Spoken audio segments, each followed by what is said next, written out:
어머님, 카드 주세요. 직원분 기다리세요. 우리 엄마 생일 때도 다 내셨잖아요. 엄마, 그때도 그렇고 이왕 오신 김에 그냥 쭉 내시는 게 좋죠? 뭐, 어머님 연금도 받으시잖아요. 저희는 요즘 진짜 빠듯해요. 교육비에 생활비에 정신이 없어요. 내 연금 그게 너희 쓰라고 있는 돈은 아니지 않니? 내가 늙어서 아프면 병원비로 써야 할 돈이야.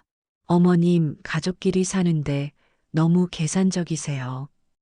호텔 뷔페 입구에서의 계산은 그렇게 최 씨 할머니가 냈습니다. 그럼 저희 보고 나가라는 거예요? 엄마가 그렇게까지 얘기할 줄은 몰랐네. 우리가 뭘 그렇게 잘못했는데. 뭘 잘못했냐고? 넉 달 동안 생활비 한 푼 안 내고 내 밥 먹고 내 전기 써놓고 외식 나가선 너희 애 생일도 너희 장모 생일도 내가 다 계산했어. 그게 아무렇지도 않았니? 그럼요. 가족인데요. 가족끼리 그런 걸 따져요? 그래, 따져야겠구나. 이제는 나는 내 자식들한테 이 정도 취급받을 줄 몰랐어. 안녕하세요. 오늘 사연의 주인공은 경기도 분당에 사는 70살 최수희 할머니입니다. 평생을 가족만 바라보며 살아온 평범한 어머니입니다. 남편은 3년 전 세상을 떠났고 그 후론 혼자 지냈습니다. 외로움 속에서도 혼자 사는 삶에 익숙해지려 애썼어요. 그러던 어느 날 멀찌감치 지내던 아들 부부가 찾아왔습니다. 같이 살자며 손자의 손을 잡고 문을 열고 들어왔어요. 왜 집을 떠날 수밖에 없었는지, 어떻게 가족과의 거리를 두기로 선택하게 되었는지, 오늘 그 이야기를 나누고자 합니다. 구독과 좋아요, 알림 설정해 주시면 큰 힘이 됩니다. 끝까지 함께 해주시면 감사하겠습니다. 겨울비가 추룩추룩 내리는 날, 최수희 할머니는 혼자 국을 끓이고 있었습니다. 찬장 위에 묵은 된장을 꺼내 물에 풀면서 혼잣말을 했어요. 이런 날은 누가 있어야 하는데. 주전자 김이 올라오고 냄비에서 조용히 된장찌개 끓는 소리가 들릴 즈음 현관문 초인종이 갑자기 울렸습니다. 할머니는 국자를 멈추고 고개를 돌렸어요. 앞치마를 고쳐 매고 문을 열었을 때 그 문틈 사이로 보인 얼굴에 숨이 멎는 듯 했습니다. 낯익은 얼굴, 오랜만에 본 얼굴. 아들이 서 있었고 그 옆에 며느리와 손자가 서 있었습니다. 엄마, 아들은 어색한 미소를 지으며 멋쩍게 손을 흔들었습니다. 할머니는 말없이 멈춰 서 있었습니다. 무슨 말을 꺼내야 할지 혀끝이 마르고 목이 잠겼어요. 우리 애 방학도 했고 며칠 좀 있다가 가려고. 손주는 이미 현관 안으로 발을 들여놓았고 할머니 집이다. 우와, 크다. 여긴 내 방. 그 작은 발로 거실을 뛰어다니며 소리쳤습니다. 할머니는 대답을 하지 못하고 그저 멍하니 아들과 며느리를 바라봤습니다. 아들은 이내 무거운 여행용 가방을 거실 한가운데 내려놨습니다. 가방이 바닥에 쿵 소리를 내며 떨어졌고 그 소리에 할머니의 가슴도 함께 내려앉았어요. 엄마 여긴 우리 집이니까 괜찮지? 할머니는 입술을 깨물었습니다. 그 모든 순간이 말도 없이 들이닥친 그 풍경이 기쁨인지 당혹인지 알 수 없는 감정으로 뒤섞였었습니다. 그래, 그래. 잘 왔다. 떨리는 목소리로 간신히 말했지만 그 말에 할머니 자신도 진심인지 알 수 없었습니다. 할머니는 대답 대신 고개를 끄덕였습니다. 그저 잘 왔다는 말밖에 떠오르지 않았어요. 아들이 있다는 사실 하나만으로 그날은 허전했던 집안에 바람이 돌고 공기가 따뜻하게 느껴졌습니다. 남편이 세상을 떠난 지 벌써 3년이 지났습니다. 그동안 문득문득 말이 그리웠고 아무 소리도 없는 저녁 식탁이 가장 허전했습니다. 그래서였을까요? 아들이 가끔씩 집에 들렀다 간다고 했을 때 할머니는 가슴이 쿵하고 뛰었습니다. 손주가 들어와 뛰노는 모습에 웃음도 났어요. 며느리는 며칠 후 작은 박스를 들고 다시 찾아왔습니다. 애 옷이랑 장난감 좀요. 여기서 한동안 있으려면. 그 다음엔 아들의 노트북, 며느리의 커피 머신, 전자기기 박스들이 줄줄이 들어왔습니다. 할머니는 말없이 그 짐들을 바라봤습니다. 속으로는 잠깐이라 했던 말이 자꾸 떠올랐지만 그 말은 입 밖으로 내지 않았어요. 직장도 분당 근처라 출퇴근도 금방이에요. 며느리는 웃으며 말했고 아들은 한숨을 쉬며 말했습니다. 요즘 같은 때 전세 얻기도 쉽지 않아. 여긴 공간도 넉넉하고 정원도 있고. 그 말에 할머니는 고개를 끄덕였습니다. 맞는 말이었습니다. 이 집은 예전에 남편과 함께 살던 단독주택이었습니다. 오래됐지만 관리가 잘 되어 있었고 방도 넓고 마당엔 꽃나무도 잘 자라고 있었어요. 할머니는 조용히 안방 창문을 열었습니다. 햇살이 부엌 식탁까지 길게 드리웠고 이 집안에 다시 가족의 숨결이 퍼질 수도 있겠다는 생각이 들었어요. 그래, 어차피 혼자 사는 집인데 이렇게라도 다 같이 지내면 외롭지는 않겠지. 며느리가 어느 날 웃으며 말했습니다. 어머님 혼자 사시기엔 너무 적적하실 거 같네요. 그날 밤 할머니는 부엌 의자에 홀로 앉아 있었습니다. 식구가 늘어난 집은 왠지 더 조용하게 느껴졌어요.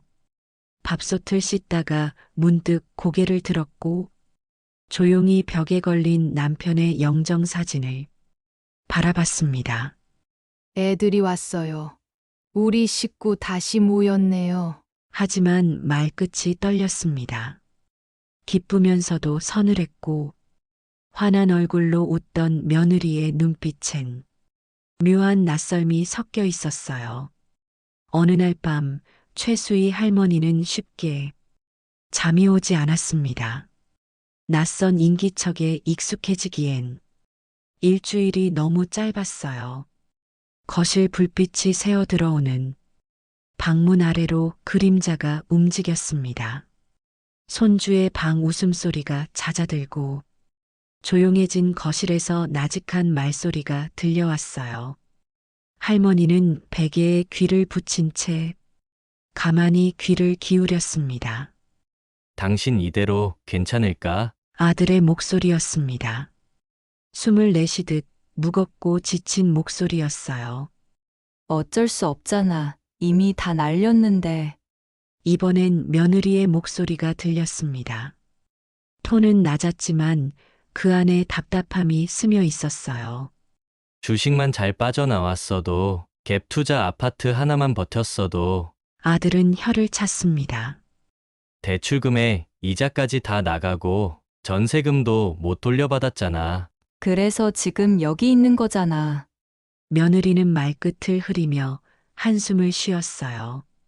엄마가 우리 불쌍하다고는 생각하겠지. 하지만 솔직히 우리한테 지금 다른 선택 있나?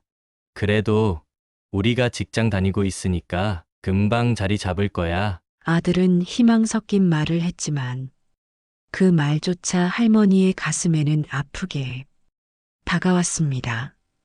아, 그래서였구나. 할머니는 이불을 살짝 끌어올리며 눈을 감았습니다.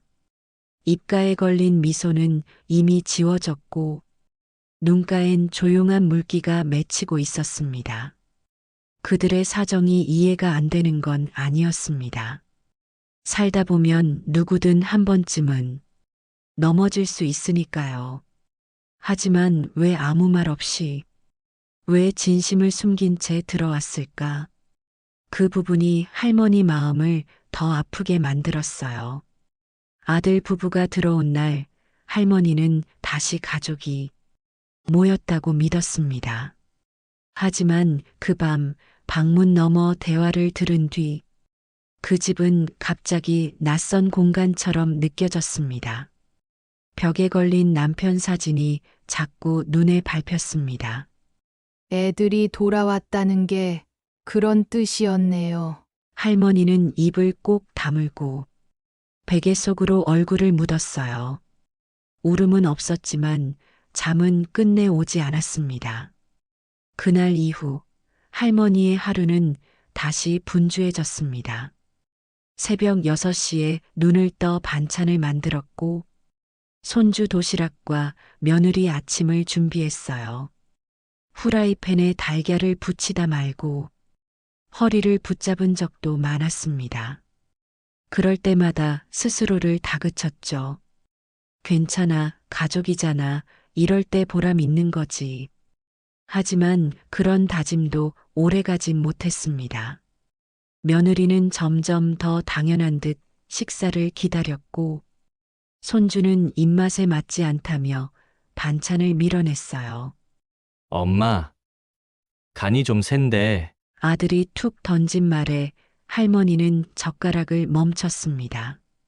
미안, 다음엔 좀 덜 짜게 할게. 할머니는 애써 미소를 지으며 대답했지만 그 미소 뒤엔 서운함이 차올랐어요.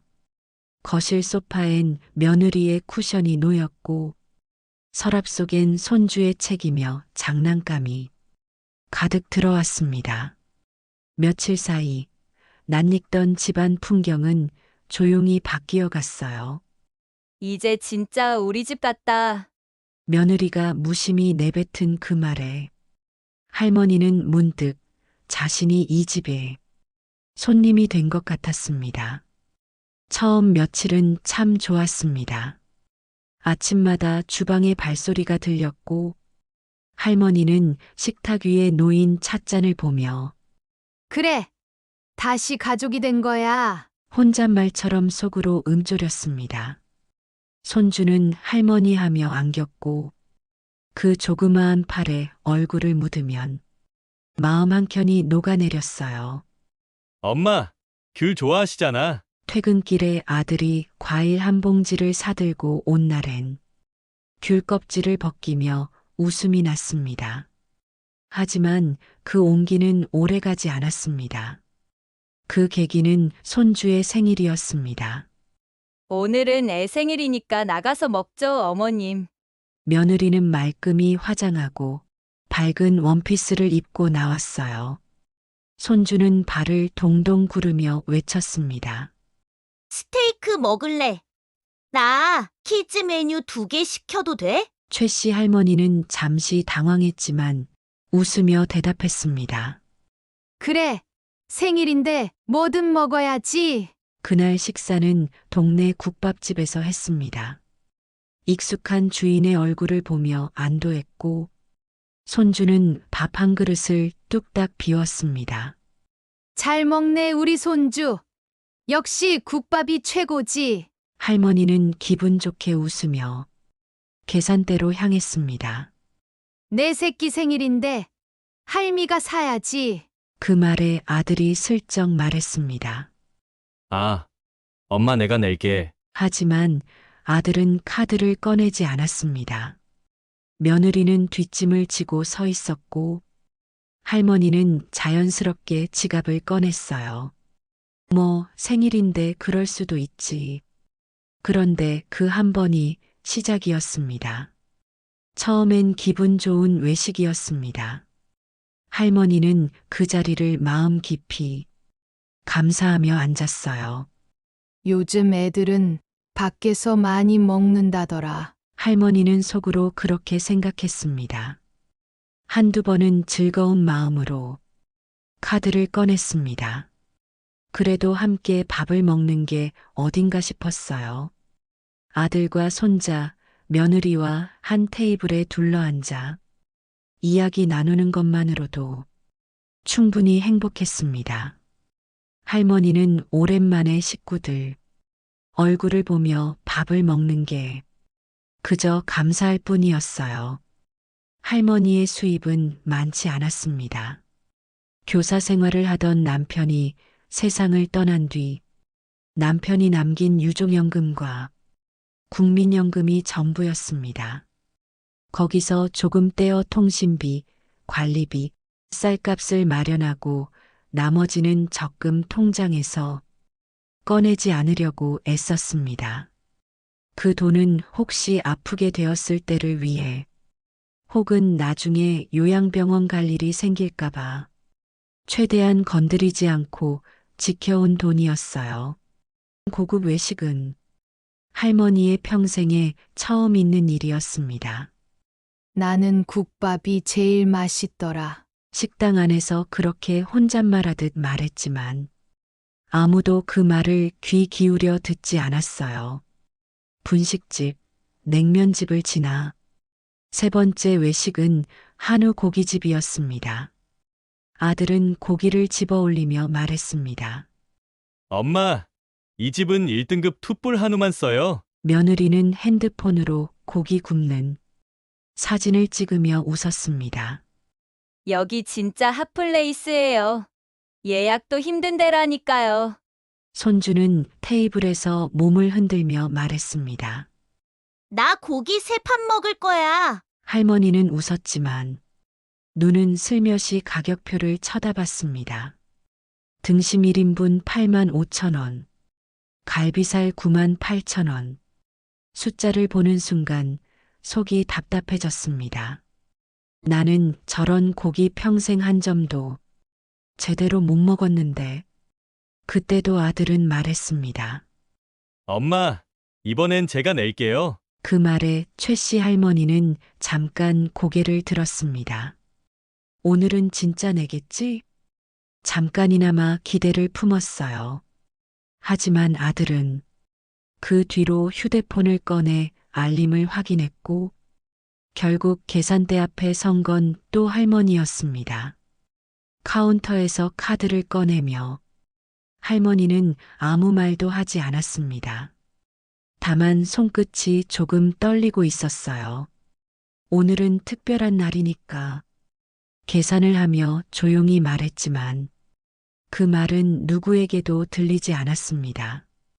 그날 밤 거실 소파에 앉아 있던 할머니는 한참을 멍하니 벽만 바라보고 있었습니다. 창밖에선 바람이 불고 있었고 할머니는 조용히 중얼거렸어요. 나는 이렇게 비싼 고기를 사줄 만큼 부자도 아닌데, 하지만 곧 고개를 끄덕였습니다. 그래도 아이가 좋아하니 됐다. 자식 입에 뭐라도 들어가면 그걸로 됐지. 부엌에 물을 마시러 간 할머니는 싱크대 앞에서 잠시 멈췄습니다. 혹시 어려운가?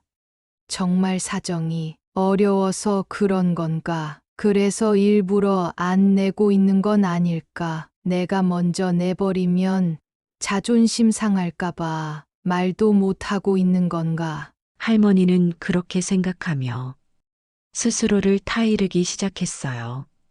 그래서 그 다음 날에도 할머니는 말하지 않았습니다. 나중에 상황 나아지면 조금씩 도와주겠지. 그 믿음 하나로 다시 밥을 차리고 반찬을 만들고 통장 잔고는 점점 줄어들어 갔습니다. 어느 날 손주가 집에서 고기를 찾았습니다. 할머니 고기 없어? 나 삼겹살 먹고 싶은데. 할머니는 냉장고를 열었다가 한참을 멈춘 채 안을 들여다봤습니다. 마른 반찬, 그리고 묵은 김치. 그게 다였어요. 냉장고 문을 천천히 닫으며 할머니는 혼잣말을 했습니다. 다음 달엔 좀 덜 나가야겠다. 하지만 알고 있었습니다. 그 다음은 언제나 같은 시기란 걸요. 어느 날 쌀을 사들고 온 날, 최수희 할머니는 힘겹게 두 손에 장바구니를 들고 현관에 들어섰습니다. 손목이 저릿할 만큼 무거웠지만 그것보다 더 무거운 건 마음이었습니다. 며느리는 거실 소파에 앉아 있었고 텔레비전에서는 요리 프로그램이 나오고 있었어요. 어머님, 장 보셨어요? 며느리는 그렇게 말하며 몸을 일으키지도 않았습니다. 응, 뭐 조금. 할머니는 숨을 고르며 부엌으로 향했습니다. 비닐봉지 안엔 쌀 4kg짜리 한 포와 두부, 호박, 다시마, 과일이 들어 있었어요. 며느리는 부엌으로 따라오며 봉지를 슬쩍 들여다봤습니다. 그리고 고개를 갸웃하며 말했습니다. 고기는요?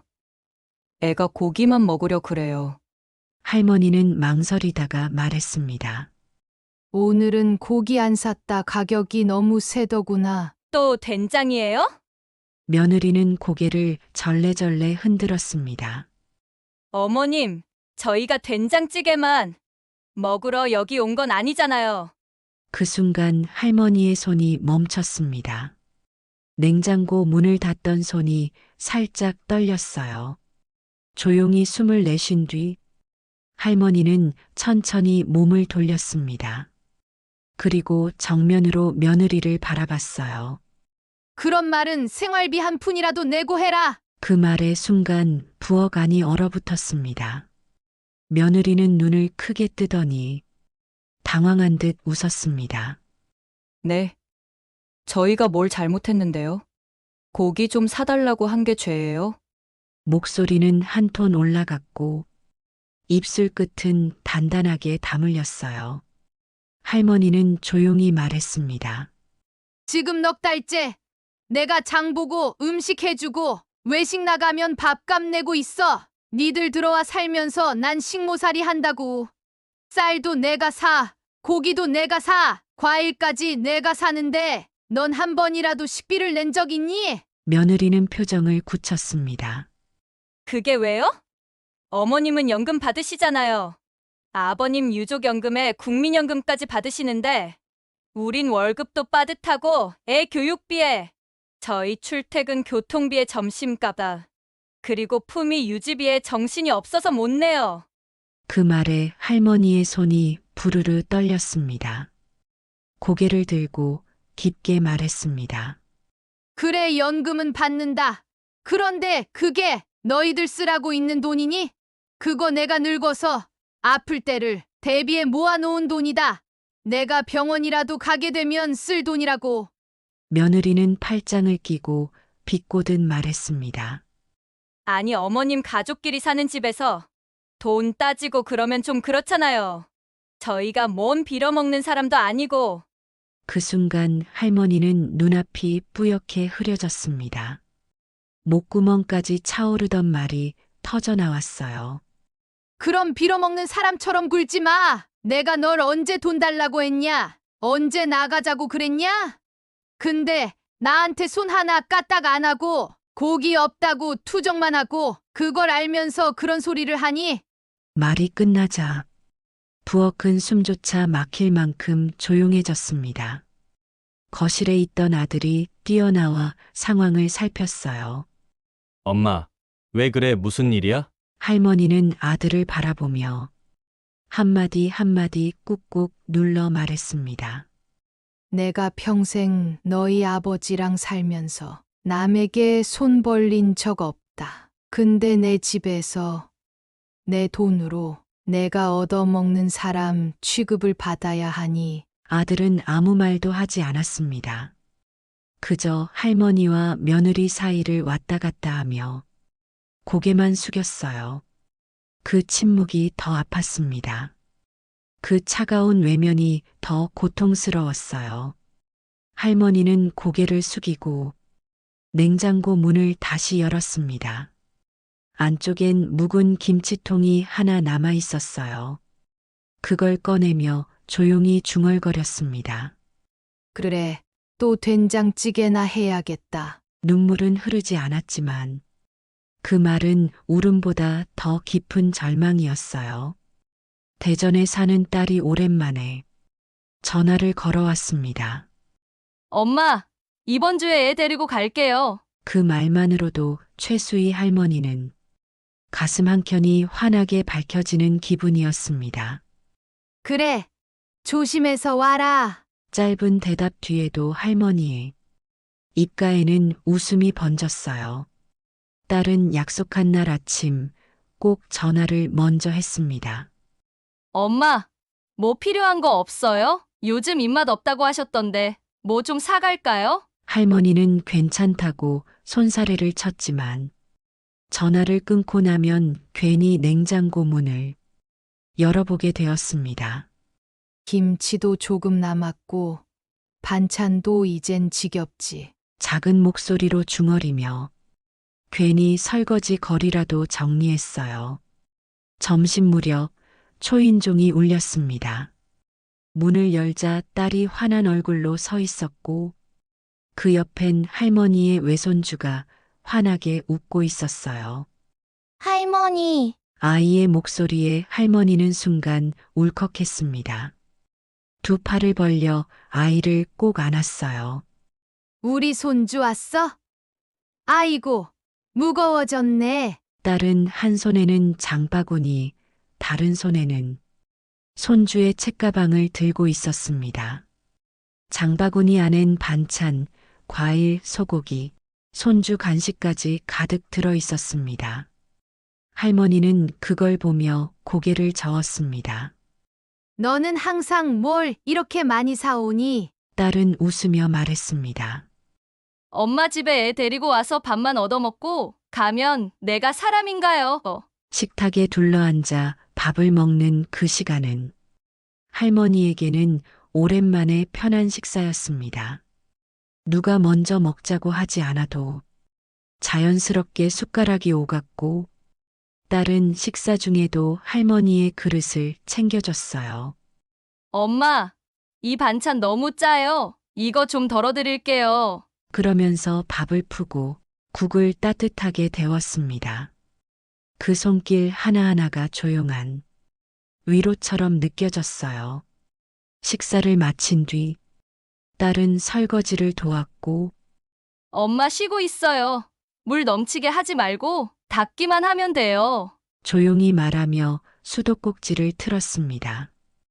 부엌에서 물소리가 나고 그 옆에서 손주가 TV를 보며 웃는 소리가 들릴 때 할머니는 잠시 눈을 감았습니다. 아, 이게 집이지.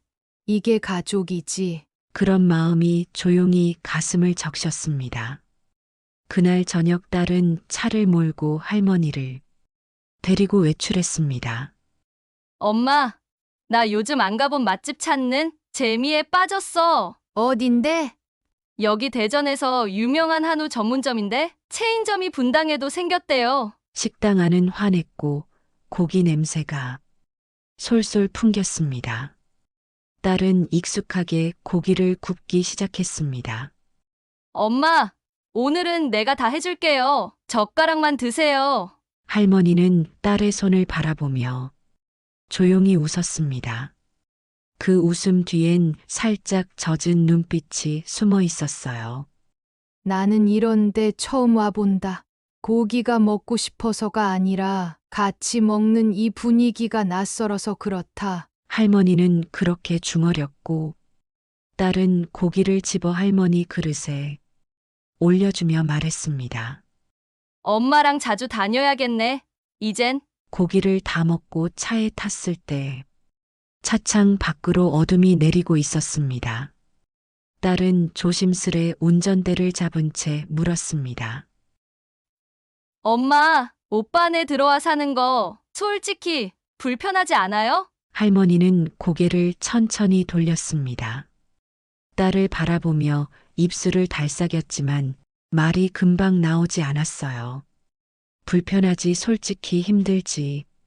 근데 그걸 딸 앞에서 어떻게 말하니? 아니야, 괜찮아, 좋다. 그렇게 말하고 창밖을 바라보았습니다. 딸은 말없이 고개를 끄덕였습니다. 그 눈빛 속에는 이미 모든 걸 알고 있다는 듯한 안쓰러움이 담겨 있었어요. 말 안 해도 다 보여요. 엄마, 얼굴만 봐도 알겠어요. 딸은 조용히 운전 중인 손을 할머니 무릎에 올렸습니다. 엄마, 오빠한테 너무 끌려다니지 마요. 엄마한테 상처 주는 사람이 가족은 아니에요. 그 말에 할머니는 갑자기 눈물이 왈칵 쏟아졌습니다. 입술을 깨물며 눈을 감고 고개를 돌렸어요. 아니다, 그놈들도 사정이 있을 거야. 그래도 내 새끼들이야. 딸은 조용히 할머니의 손을 쓰다듬었습니다.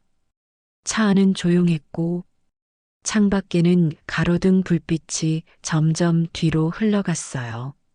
집 앞에 도착했을 때 딸은 짐을 다시 챙겨 손주 손을 잡았습니다. 엄마, 다음에 또 올게요. 추워지면 더 자주 올게. 할머니는 그 말을 듣고도 대답을 하지 않았습니다. 그저 웃으며 손을 흔들었어요. 딸과 손주가 탄 차가 골목을 돌아 사라지자 할머니는 조용히 문을 열고 집 안으로 들어섰습니다.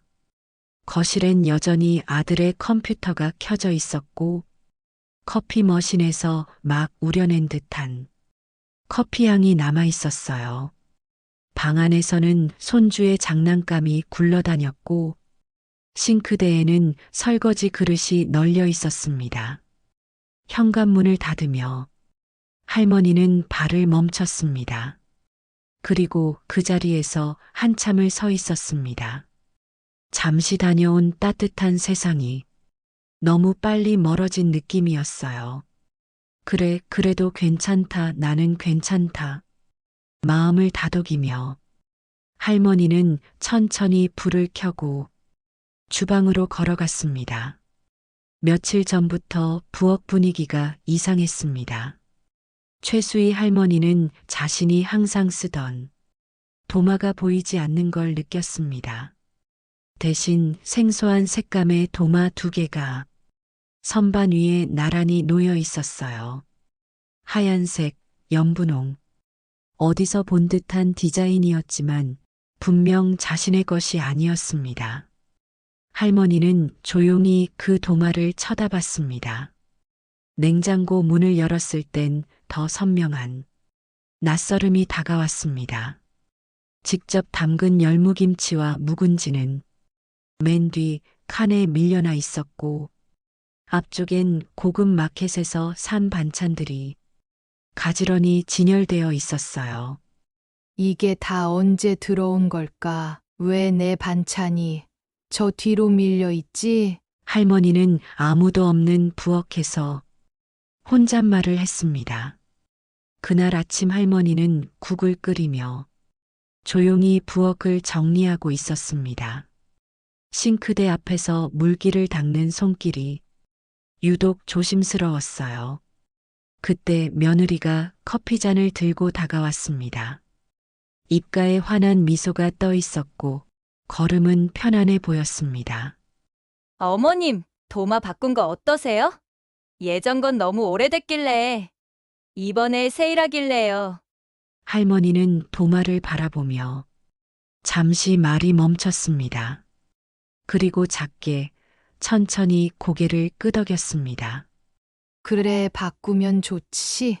그 말은 입 밖으로 나왔지만 속은 전혀 달랐습니다. 며느리는 잔을 내려놓으며 말을 이었습니다. 냄비도 몇 개 정리했어요. 자꾸 넘쳐서 쓰기 불편하더라고요. 그리고는 가볍게 웃으며 말끝을 맺었습니다. 이젠 제 집 같아요. 부엌이 익숙하네요. 아침을 준비하던 최 씨 할머니는 손끝에 힘이 빠졌고 가스불을 끄기 위해 손을 뻗었습니다. 그래, 편하면 됐지. 그 한마디가 끝나고 나자 할머니의 표정은 미세하게 일그러졌습니다. 그날 밤 지난번 딸과 함께 다녀온 정밀검진 결과지를 펼쳐보았습니다. 하얀 종이 위에 적힌 붉은 줄, 빈혈, 영양 부족, 위험 의심이라는 단어가 눈에 들어왔어요. 할머니는 아무 말 없이 눈을 감았습니다. 침대맡에 등을 기대고 앉아 손을 가만히 포겠습니다. 며칠 후부터 며느리는 친구들을 자주 초대하기 시작했습니다. 거실 한편에 카페처럼 꾸며진 테이블이 생겼고 향초 냄새가 집 안전체를 감쌌습니다. 주방 조명까지 며느리가 바꿨습니다. 형광등 대신 은은한 간접 조명이 켜졌고 할머니가 익숙했던 빛은 사라지고 말았어요. 어머님, 오늘 저녁에 친구들 올 거예요. 그날도 며느리는 예고 없이 말했습니다. 최 씨 할머니는 말없이 고개를 끄덕였어요. 파티는 저녁 7시에 시작됐습니다. 그들은 맥주와 와인, 치즈 플래터, 샐러드, 파스타를 잔뜩 가져왔습니다. 거실은 웃음과 음악 소리로 가득 찼고 할머니는 방 안에서 베개를 끌어안고 누워 있었습니다. 창밖에선 바람이 불었지만 방 안의 소음은 창문을 통해도 나가지 않았습니다. 그날 밤 새벽 2시까지 웃음소리가 멈추지 않았습니다. 할머니는 벽에 등을 기대고 눈을 감았습니다. 다음 날 아침, 식탁엔 술병과 남은 안주들이 그대로 놓여 있었습니다. 할머니는 말없이 장갑을 끼고 조용히 설거지를 시작했어요. 며칠 후 아들이 퇴근하자마자 할머니 방 앞에 앉았습니다. 엄마, 시간 좀 돼요? 할머니는 마른 손으로 무릎을 닦으며 고개를 들었습니다. 왜 그러니? 아들은 머리를 극적이며 말했습니다. 엄마, 진명이 우리한테 넘기면 안 돼요. 할머니는 순간 숨이 막혔습니다. 손에 쥐고 있던 바느질 바늘이 무릎 위로 떨어졌어요. 왜 그런 말을 해? 이 집은 너희 아버지랑 내가 평생 피땀 흘려 산 집인데. 아들은 애써 웃음을 지었습니다. 아니, 뭐 결국 줄 거잖아요. 지금 해두는 게 절세에도 좋고 나중에 형식만 바꾸는 거라니까요. 할머니는 단호하게 말했습니다. 줄 거라는 말은 누가 정했니? 살아있는 나한테 그런 말 너무 하는 거 아니니? 그때 며느리가 문 앞에 서 있었습니다. 팔짱을 낀 채 웃으며 말했습니다. 어머님은 돈 많잖아요. 연금도 있으시고 집도 있으신데요. 그 말은 차분했지만 목소리 안에는 묘한 비웃음이 담겨 있었습니다. 할머니는 입술을 꾹 깨물었습니다. 그리고 이마를 감싸쥐듯 손을 올렸습니다. 내가 가진 건 이 집 하나야. 그거라도 붙잡고 살려고 버틴 건데 그걸 당연하게 생각하지 마라. 며느리는 어깨를 으쓱하며 말했습니다. 우린 뭐 같이 사니까 그런 줄 알았죠. 그 뒤로 며느리의 태도는 눈에 띄게 달라졌습니다. 아침 식탁에 앉아도 눈을 마주치지 않았고 할머니가 수저를 놓으면 그제야 젓가락을 들었습니다. 아들은 집 이야기를 더 이상 꺼내지 않았지만 며느리는 생활비 내역을 엑셀로 정리해 프린트해 왔습니다. 어머님, 이런 건 좀 줄이셔야죠. 이건 너무 과하게 나오네요. 할머니는 조용히 말했습니다. 쌀이 없어서 4kg짜리 샀다. 과일은 손주가 좋아해서 사줬고 전기세는 며느리 홈파티 때문이더라. 그 말에도 며느리는 아무런 반응 없이 종이를 들고 방문을 닫았습니다. 할머니는 부엌 식탁에 홀로 앉았습니다. 손에 들린 컵 속 물이 미지근해지고 있었고 창밖엔 노을이 지고 있었습니다. 그날 밤 거울 앞에 앉은 할머니는 조용히 머리를 빗었습니다. 손에는 병원에서 받은 결과지가 놓여 있었습니다. 할머니는 한참을 침묵했습니다. 그리고 작게 숨을 삼키며 속삭였습니다. 눈을 감자 남편이 떠오릅니다. 정직하게 살았던 사람, 퇴직 후에도 하루 종일 책을 읽고 쓰던 그 손이 떠올랐습니다. 이제 아들, 며느리와는 더 이상 살 수 없다는 생각도 들었습니다. 그러던 중 아들이 장모 칠순이라며 같이 식사를 하자는 것이었습니다. 어느 일요일 아침 최수희 할머니는 느릿한 손놀림으로 국을 끓이고 있었습니다. 된장 한 숟갈을 풀어넣고 간을 보기 위해 조심스럽게 한 모금 떴어요. 짭조름한 국물이 목을 적시자 거실에 인기척이 느껴졌습니다. 엄마 지금 좀 괜찮으세요? 그래. 무슨 일이니? 아들이 멋쩍게 다가왔습니다. 와이셔츠를 다림질하다 만 듯 손에 들려 있었고 셔츠 깃을 한 손으로 만지작거리며 말했습니다. 오늘 장모님 칠순이라 식사 좀 하자고요. 호텔 뷔페로 예약했어요. 조촐하게요. 호텔. 호텔이에요. 예약은 한시고요. 차는 제가 몰고 가요. 할머니는 아무 말 없이 쿡에 다시 눈을 돌렸습니다. 운전석엔 아들이 앉아 있었고 조수석에는 며느리가 립글로스를 덧칠하며 거울을 보고 있었습니다. 할머니는 뒷좌석 창가 쪽에 몸을 기댄 채 말없이 앉아 있었습니다. 차 안에서는 잔잔한 음악이 흘러나왔고 그 음악이 할머니에겐 낯설고 멀게만 느껴졌어요. 어머님, 우리 엄마 진짜 놀라실 거예요. 호텔 처음 와보시는 거라서요. 근데 오늘 어머님까지 함께 오셔서 진짜 든든해요. 그래요. 좋은 날이니까 기분 좋게 가야지.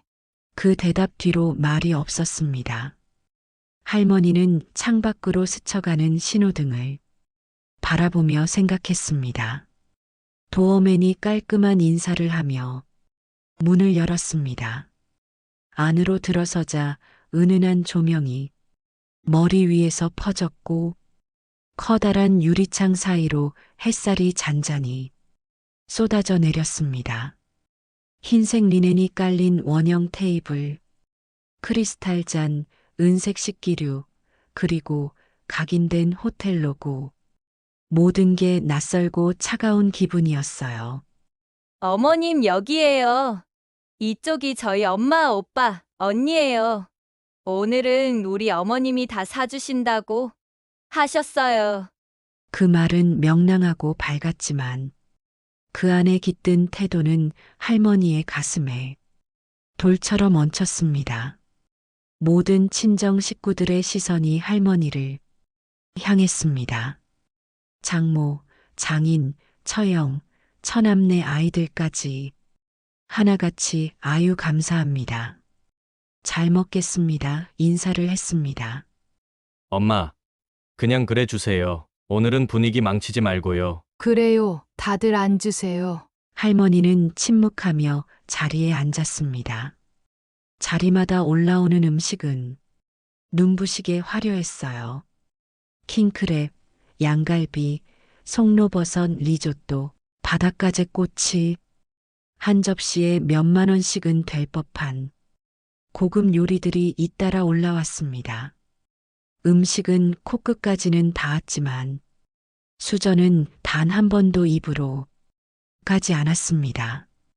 고기를 자르던 포크가 손가락 사이로 흘러내렸고 테이블보 위에 조용히 놓였습니다. 모든 식사가 끝나고 할머니는 조용히 자리에서 일어났습니다. 아들과 며느리는 뒤에서 웃으며 누군가와 사진을 찍고 있었고 할머니 혼자 계산대로 다가갔습니다.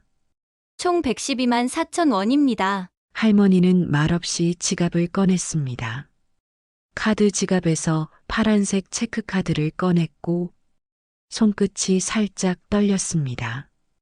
카드를 건네며 눈을 감았습니다. 그 순간 마음속에서 무언가 뚝하고 끊어지는 소리가 들렸습니다. 카드 결제가 끝나고 영수증을 받아 손가방 안에 조용히 넣었습니다. 뒤돌아보자.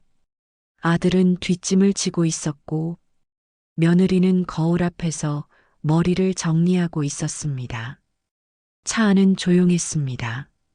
며느리는 웃으며 말했습니다. 우리 엄마가 어머님 진짜 우아하시다고 했어요. 호텔에서도 전혀 안 꿀리시더래요. 엄마는 원래 기품 있으시잖아. 은근 센스도 있고. 할머니는 뒷좌석 창가에 고개를 기댔습니다. 차창에 비친 얼굴, 주름이 늘고 입꼬리는 내려앉아 있었고 눈동자엔 맑은 물기가 맺혀 있었습니다. 할머니는 현관문을 조용히 닫았습니다. 신발을 벗을 힘도 없이 그대로 방으로 걸어 들어갔어요. 가방을 툭 내려놓고 서랍을 열어 다이어리를 꺼냈습니다. 그리고 오늘 있었던 일을 조용히 적었습니다. 다음 날 오후 최 씨 할머니는 사무실 한켠에 놓인 작은 탁자 앞에 앉아 있었습니다. 중개인이 부동산 시세를 보며 노트북을 넘기고 있었고 창밖에선 늦겨울 바람이 간판을 흔들고 있었습니다. 어르신 단독주택이니까요. 전세보다는 월세로 돌리는 것도 고려해 보셔야 해요. 월세요? 중개인은 고개를 끄덕이며 부드럽게 말했습니다.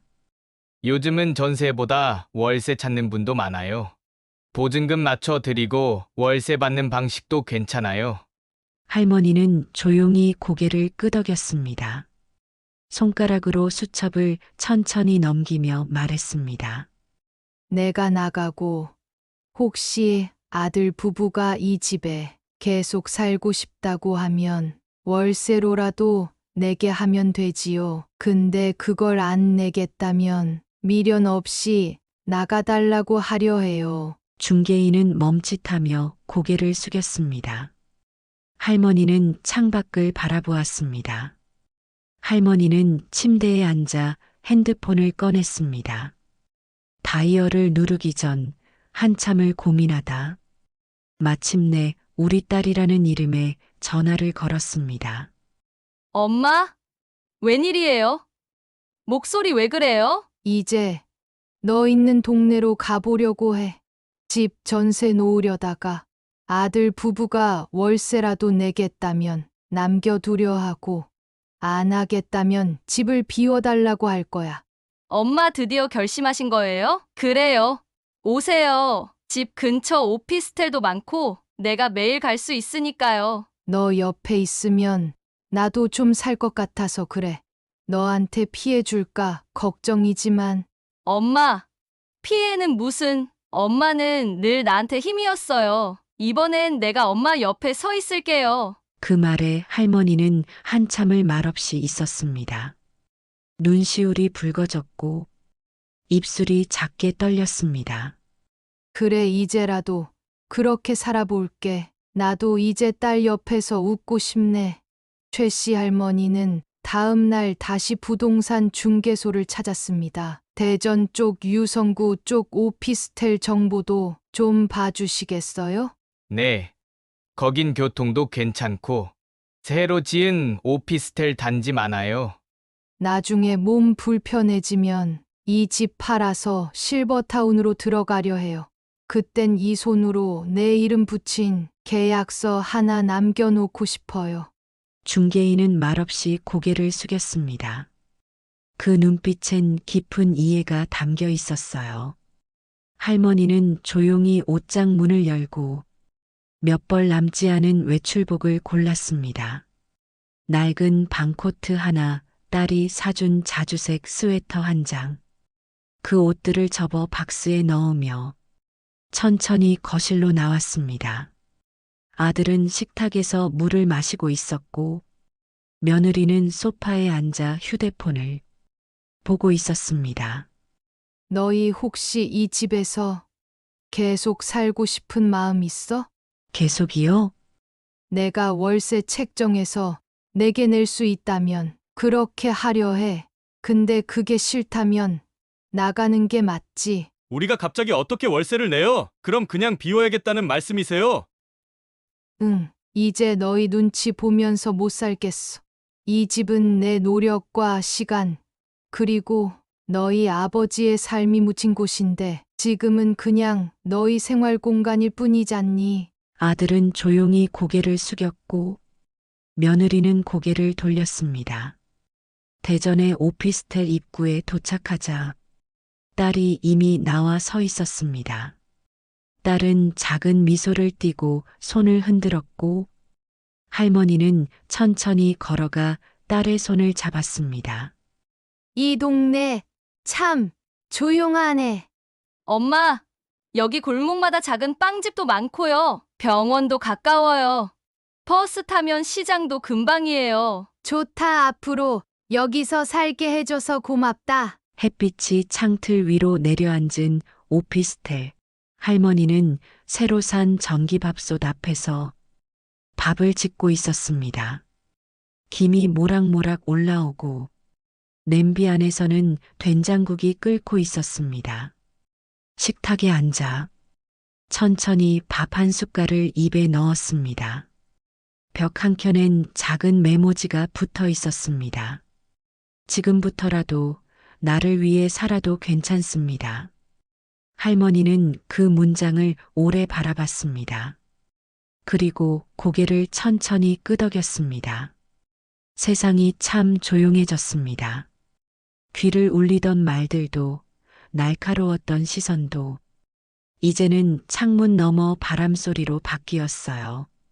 다시 혼자가 되는 게 처음엔 무서웠는데요. 이젠 그게 나를 지켜주는 방패가 됐습니다. 누구 눈치도 보지 않고 누구를 위해 참지도 않아요. 오래 참고 오래 이해하고 오래 미루다 보니 그게 가족이라 생각했었는데요. 결국 가족도 내 마음을 지켜주지 않으면 거리두는 게 맞더라고요. 너무 늦기 전에 저는 제 마음을 챙기기로 했습니다. 이젠 제가 제 삶의 주인이고 제 인생의 마지막 챕터는 제가 직접 써 내려가려 해요. 혹시 이 영상을 보시는 분들 중에도 저처럼 참고만 계신 분 계실까요? 우리는 모두 누군가의 엄마이고 또 어떤 이의 딸이고 그리고 무엇보다 나라는 사람이어야 하니까요. 제 선택이 과연 맞는 것인가 몇 번이나 고민을 했지만 결국에는 이 방법밖에 없었습니다. 여러분이라면 어떤 선택을 하셨을까요? 여러분의 생각을 댓글로 남겨주세요. 긴 이야기 끝까지 들어주셔서 감사합니다. 이 이야기가 누군가의 가슴에 조용히 닿았기를 바랍니다. 영상이 좋았다면 구독과 좋아요, 알림 설정 부탁드릴게요. 감사합니다.